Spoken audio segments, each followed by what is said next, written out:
inicio al primer pasaje de Congreso Futuro 2022, El siglo de lo humano, y nuestro primer presentador es Sergio Rojas, filósofo, escritor y teórico del arte. Ha dictado conferencias en distintas universidades de América Latina, Europa y Estados Unidos. En 2012 obtuvo el premio del Consejo del Libro y la Lectura por el arte agotado y más recientemente publicó El Pathos del Ocaso. Damos la bienvenida a Sergio Rojas con El pasado no cabe en la historia. Bienvenido, Sergio. Muchas gracias por la presentación. Estoy muy contento de estar aquí. Mi campo de trabajo habitual es la filosofía, la estética, la filosofía de la historia.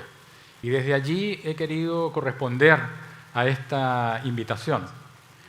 Lo que les voy a proponer, aunque suene paradójico en un primer momento, es una reflexión sobre el pasado, en un congreso sobre el futuro. Puede resultar extraño. Creo que hoy tenemos grandes expectativas respecto al futuro. Estamos muy interesados en el futuro, tenemos esperanzas en el futuro, pero al mismo tiempo, en nuestro propio presente, nos cruza un sentimiento, un presentimiento de inseguridad, de incerteza. Y muchas veces pensamos que esa incertidumbre, esa incerteza tiene que ver con que no sabemos lo que viene, ¿no? Es la incertidumbre respecto al futuro. Lo que quiero proponer es que buena parte de esa incertidumbre no tiene que ver solamente con que no sabemos hacia dónde estamos mirando lo que estamos esperando, sino que no sabemos desde dónde estamos mirando. Es decir, nuestra incertidumbre afecta directamente nuestro presente y tiene que ver con la relación con el pasado. Las dos imágenes con las que abro mi charla quieren ilustrar el hecho de que los acontecimientos no son en sí mismos históricos. La historia no se identifica con el pasado. La historia es una interpretación que implica seleccionar acontecimientos, reconocer su estatura histórica, interpretarlos. ¿Qué es lo que sucede hoy en esta relación paradójica con el tiempo? ¿Cómo se ha alterado? Como decía, estamos cruzados por la incertidumbre, tenemos una conciencia de la precariedad, de la contingencia, algo que a ratos vivimos como algo emancipador. Nada llega para quedarse, ¿no? Eso es emancipador, pero al mismo tiempo es angustiante, ¿no? Nada llega para quedarse, ¿no? Todo es contingente. Incluso el soporte de nuestros pensamientos, el soporte material de nuestros pensamientos, de nuestras comunicaciones, de nuestras creencias, de nuestras expectativas, está afectado también a esa contingencia. Un grabado en piedra podría durar 10.000 años.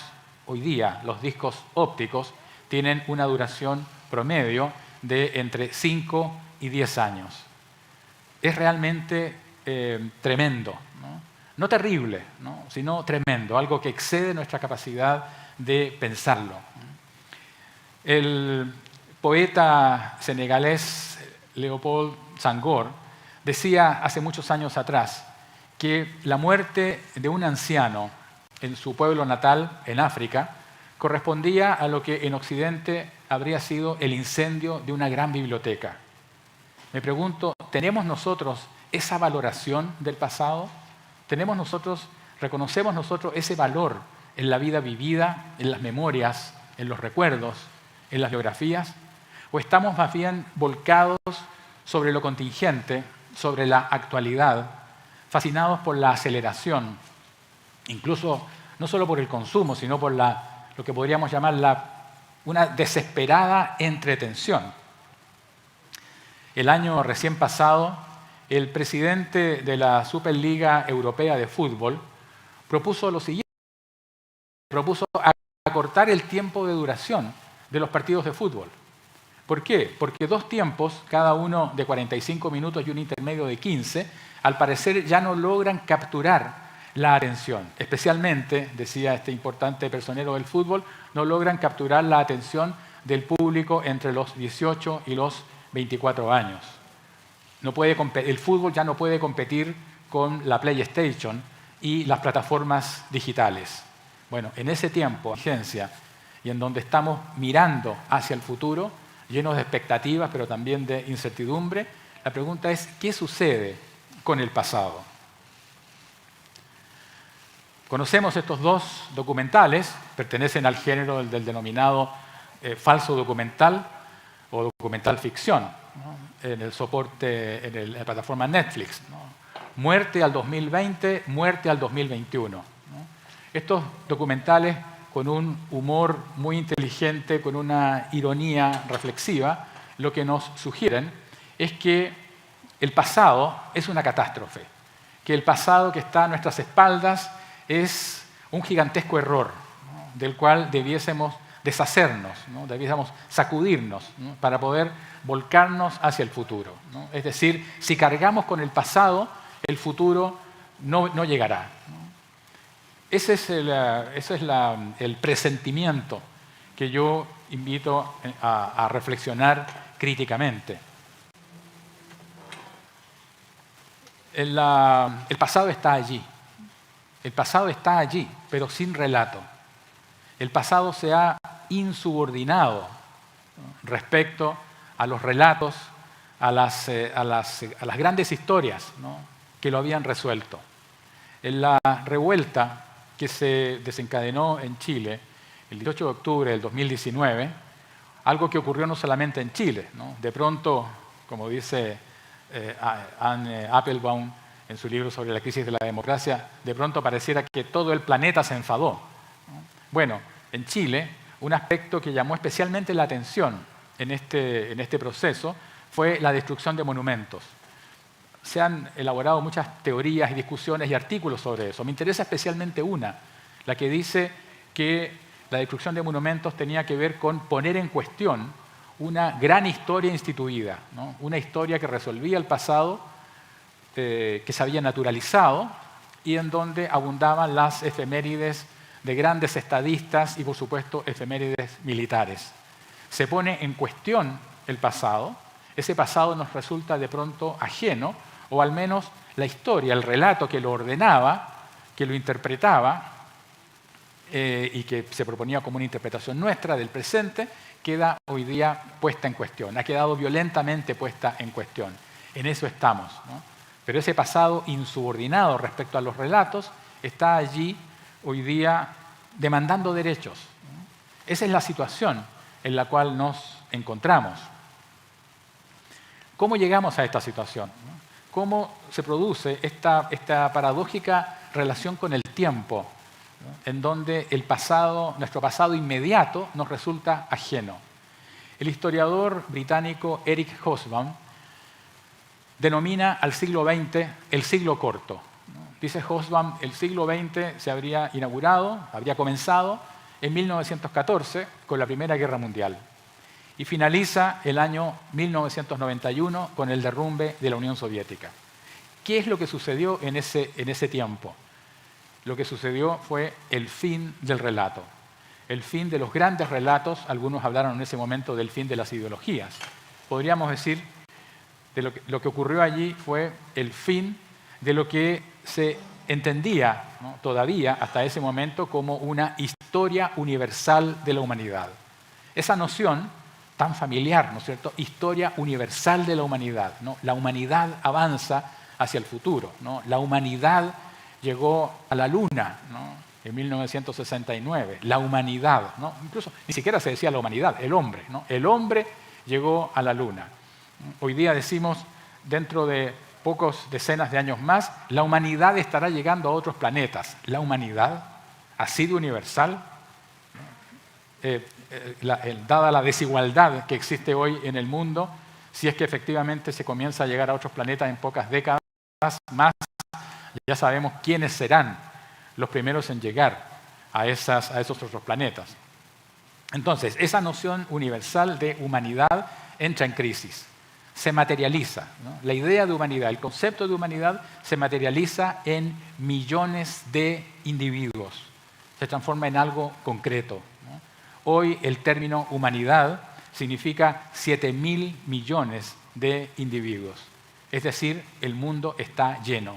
De pronto, el mundo está lleno. Lleno que percibimos, que experimentamos cotidianamente, no tiene que ver solamente con un fenómeno cuantitativo, no tiene que ver solamente con un fenómeno de crecimiento de la población o superpoblación, ¿no? Tiene que ver con una conciencia cada vez mayor de que todas las vidas valen, ¿no? De que todos los individuos valen. La experiencia del momento peak, ¿no es cierto?, en el metro, sobre todo antes de la pandemia, ese momento caótico, tiene que ver justamente con puede parecer paradójico decirlo así, es un momento democrático, ¿no? Ese es el momento de la democracia, ¿no? El momento en donde no todos cabemos, ¿no? Pero sin embargo la demanda es legítima. Es una experiencia radical, fuerte de la democracia, cotidiana, ¿no? Pesada. El mundo, de pronto, está lleno. Los grandes relatos, esos relatos que nos decían que la historia de la humanidad describía sobre todo en la modernidad, ¿no es cierto?, describía un sostenido progreso, ¿no? Un progreso que se dirigía hacia un fin de la historia glorioso, o un progreso que se escribía, ¿no es cierto?, en nombre del espíritu universal, ¿no es cierto?, como diría Hegel, o desde el Estado, desde la idea de Estado, del Estado-nación. Esas ideas permitían, por supuesto, articular el pasado, seleccionar del pasado ciertos acontecimientos. No todo el pasado cabe en la historia, ¿no? No todo el pasado tiene estatura histórica. Y entonces ciertos lugares, ciertas zonas geopolíticas en el mundo emergían, ¿no?, se presentaban como representantes de la humanidad. Ese relato del progreso, ese relato hegemónico del desarrollo de la civilización era real, por cierto que era real. Grandes acontecimientos tuvieron lugar allí y a ellos debemos en buena medida nuestro presente. Pero al mismo tiempo ese relato inevitablemente arrojaba invisibilidad, arrojaba oscuridad, ¿no?, respecto a los acontecimientos de violencia que eran inherentes a ese mismo proceso y que tienen que ver con colonialismo, con esclavitud, incluso formas de violencia, de lo que se denomina formas de violencia de grado cero, ¿no?, violencias establecidas, naturalizadas, ¿no?, que tienen que ver con el racismo, que tienen que ver con el clasismo. Hoy día, caídos los grandes relatos, emerge lo que podríamos llamar, ¿no es cierto?, la masa, tomando un concepto de la cosmología, la masa oscura de la historia, ¿no? Esa cantidad de acontecimientos, de individuos que incidiendo en la historia, sin embargo, no protagonizaban sus grandes relatos, ¿no? Es lo que tensiono en esta imagen entre el conocido dibujo El hombre de Vitruvio, de Leonardo da Vinci, y Proporciones del cuerpo, del artista chileno de ascendencia huilliche, Bernardo Oyarzún. La gran historia, ¿no?, la historia que privilegiaba los acontecimientos fundacionales, ¿no?, como lo que vemos en la imagen de la izquierda, la Fundación de Santiago, en la conocida pintura de Pedro Lira. Esa gran historia hoy día se devela como una representación, ¿no?, como una interpretación. Por supuesto que esto es algo que los historiadores vienen trabajando hace mucho tiempo, ¿no? Lo que estoy reflexionando es el modo como una cierta idea de historia consagratoria que abundaba en efemérides militares, en grandes acontecimientos y en grandes personajes, la mayoría de ellos varones.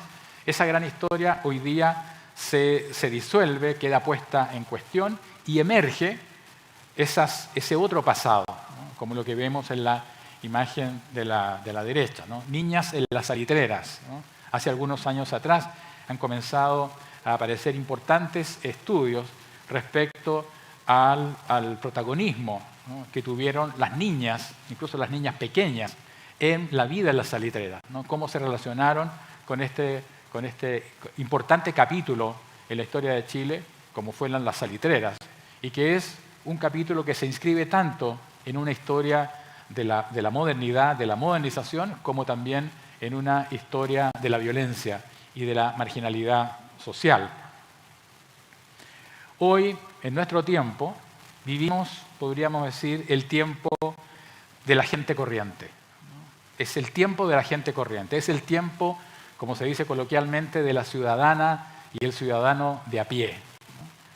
Enhorabuena. Cuando miramos hacia atrás, entonces, en esta gran historia, echamos de menos justamente a a la gente corriente, ¿no? como lo vemos en este conocido poema Preguntas de un obrero que lee, ¿no? de Bertolt Brecht. César derrotó a los galos, no llevaba siquiera cocinero. Felipe de España lloró cuando su flota fue hundida. ¿No lloró nadie más? Enhorabuena, entonces, ¿no? Los individuos de carne y hueso son los protagonistas. Sin embargo, estamos cruzados por la incertidumbre. Una incertidumbre en la cual incide incluso la información. La misma información que nos emancipa trae también una realidad inédita que nos descoloca. En un año se realizan en promedio 6.000 millones de consultas diarias en Google. Nunca habíamos tenido tanta información sobre la realidad. Sin embargo, hoy la información misma se transforma en realidad. La vida privada, ¿no? Nuestra vida privada acontece la mayoría de las veces frente a un ordenador, frente a una pantalla. Nuestra vida privada es un comportamiento digital. Hace unos años atrás, el ciudadano austriaco Max Schrems solicitó a Facebook que le entregara toda la información que Facebook tenía respecto a su comportamiento digital. Facebook le hizo llegar un CD con un documento de 1.200 páginas, en donde estaba absolutamente todo. Sus amigos, los que había borrado, todos los mensajes que había enviado, incluyendo los que había eliminado. ¿Significa eso que ya no hay vida privada? No, no significa eso. Significa que la vida privada, lo que entendíamos por vida privada hasta ahora, se transforma.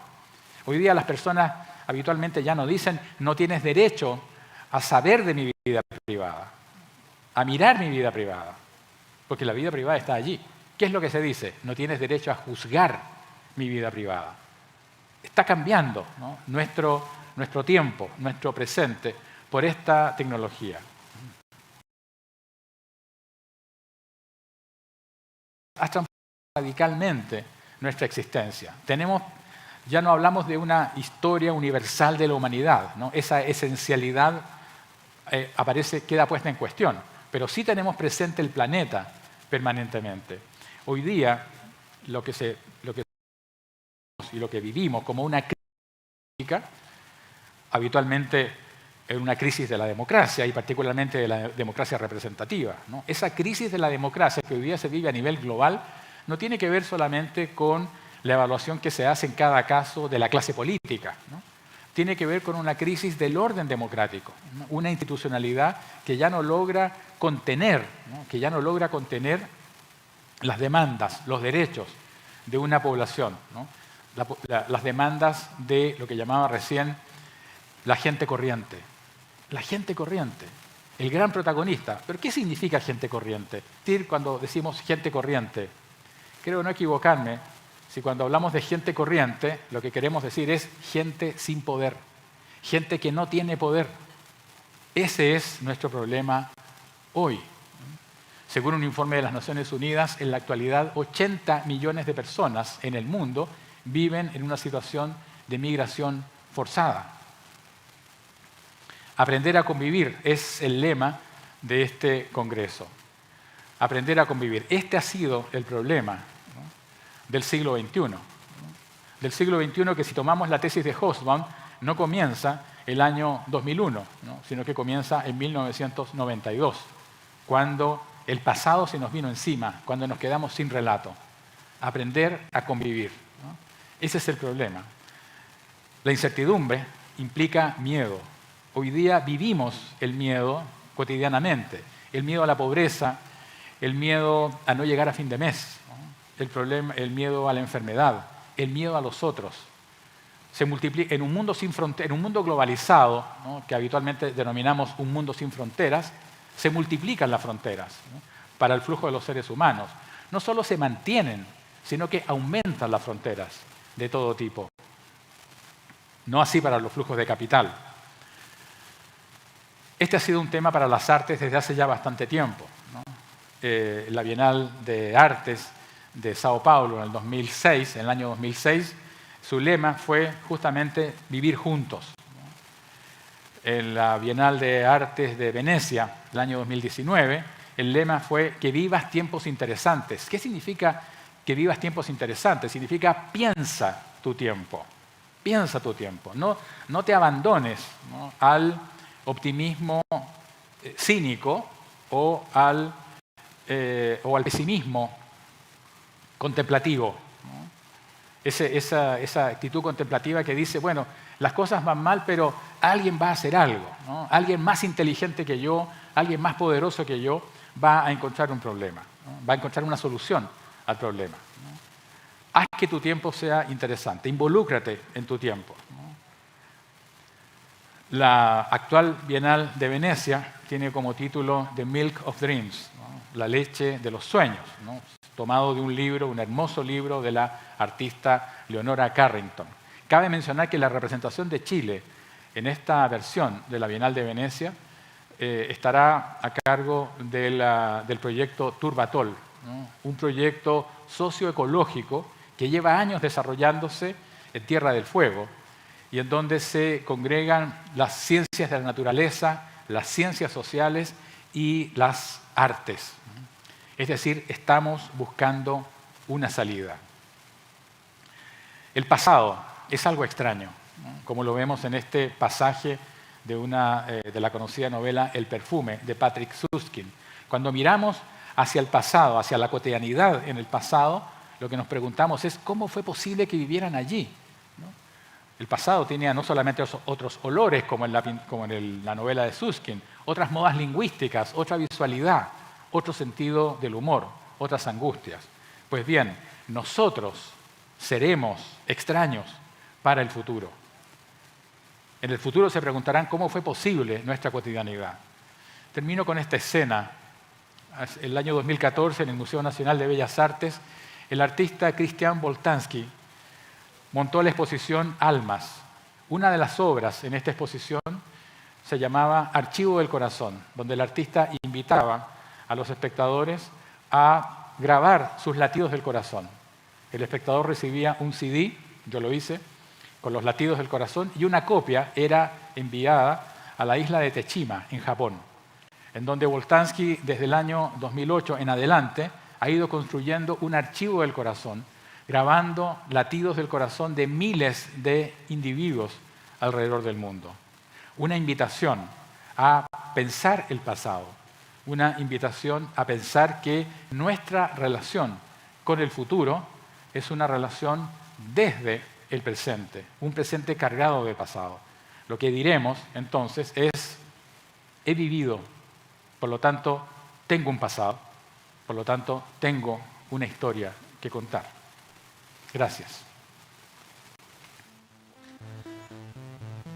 Agradecemos a Sergio por su presentación, que también nos trae una reflexión sobre el encuentro de las distintas ciencias y artes en este mundo tan desafiante, donde urge una visión integradora que tenga menos puntos ciegos que los que han construido la civilización que nos ha traído hasta acá, ¿verdad?